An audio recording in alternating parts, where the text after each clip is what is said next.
Like کریں، subscribe کریں اور بیل آئیکن کو ضرور دبائیں تاکہ آنے والے ویڈیوز اب تک سب سے پہلے پہنچے۔ اچانک میں کسی لڑکی پر نظر پڑ جائے تو اس نگاہ کو تو اللہ معاف فرما دیتا ہے، لیکن دوبارہ قصدن اس پر نگاہ تم ڈالو گے تو قیامت میں اس نگاہ کے بارے میں تم سے سوال پوچھا جائے گا۔ تو کوشش کرو، والذین جاہدوا فینا لنہدینہم سبلنا۔ میرے کریم نے راستہ یہ نہیں فرمایا کہ ہم اس کو راستہ دکھائیں گے، راستے دکھائیں گے، کئی راستے اللہ اس کو دکھا دے گا جس سے اس کا وجود گناہوں سے بچ جائے گا۔ میری بہنیں موجود ہیں، ایک واقعہ عرض کرتا ہوا چلوں۔ ایک بڑی نیک لڑکی، نیک عورت، اتفاق سے ایک بادشاہ کی نظر اس پر پڑ گئی اور اس کے حسن پر وہ فریفتہ ہوا اور اس نے چاہا کہ میں اسے پالوں۔ اس نے پوری توانائی خرچ کر دی، دولت سے لے کر سورسز جتنے تھے سب اس نے استعمال کیے، اور اس عورت کو کسی بھی طریقے سے کنٹرول میں کر لیا گیا، اور اس کے بعد اس کے محل میں اس عورت کو بلایا گیا۔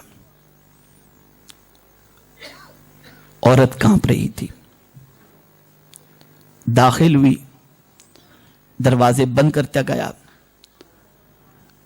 اور دروازہ بند کر کے ایک دروازے، بادشاہوں کے تو کئی کمرے ہوتے ہیں، تو یکے بعد دیگرے دروازے بند کرتے گئے وہ، کہ کسی بھی طرح سے اس پر میں اسے یہ بھاگ نہ سکے اور میں اتنے دروازوں کو بند کر دوں اور بعد میں آخری دروازے، آخری کمرے میں اس کو لے کر کے جاؤں۔ عورت اندر سے پاک تھی، گناہ سے گھن تھا، نفرت تھی، مجبور و بےکس عورت تھی۔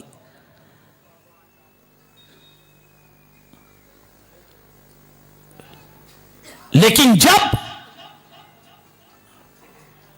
آخری کمرے کے اندر وہ پہنچی اور اس نے دیکھا کہ اب میرے بس میں کچھ بھی نہیں ہے، تو اس نے کوشش کی، اس لیے کہ قرآن کہتا ہے جو کوشش کرتا ہے ہماری راہ میں ہم اس کے لیے راستے پیدا کر دیتے ہیں۔ اس نے کوشش کی، کیا کوشش کی؟ اس نے اس بادشاہ سے کہا کہ مجھے استنجے کی حاجت آئی۔ اب اس عورت نے بادشاہ سے کہا مجھے استنجے کی حاجت ہے، مجھے استنجا سے فارغ ہونے دیا جائے۔ دو روایتیں ملتی ہیں، ایک روایت یہ ملتی ہے کہ اس عورت نے جب یہ کہا تو بادشاہ کو یقین ہو چکا تھا کہ اب تو یہ کہیں جا نہیں سکتی، تو ٹیرس پر بیت الخلا بنا ہوا تھا اور وہ عورت کو ٹیرس بھی دیا گیا، اور ایک روایت یہ ملتی ہے کہ بیت الخلا نیچے ہی تھا، وہیں پر اسے بھیجنے کے لیے کہا گیا کہ ٹھیک ہے تم جاؤ، چونکہ بھاگنے کے سارے راستے بند ہو گئے تھے۔ وہ عورت ٹیرس پر پہنچتی ہے،